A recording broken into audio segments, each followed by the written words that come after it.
How to redeem a gift card received from GoGift. First of all, open your web browser and go to gogift.com. Once the home page loads, look at the top right corner and click on Redeem Gift Card button. You will be taken to the gift card redemption page. Here, first select your country. After that, enter the gift card code or redemption code that was sent to your email when you received the gift card. Then enter the PIN code in the respective field. After entering the required details, click on the Continue button to proceed.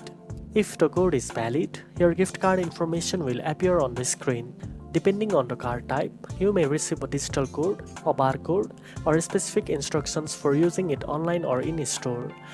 Make sure to save the gift card details, copy the code, or take a screenshot if you are not planning to use it right away.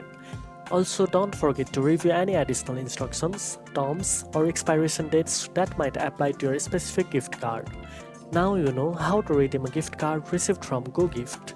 If you found this video helpful, don't forget to like, share, and subscribe for more online shopping and gift card tips. Thanks for watching, and I'll see you in the next one.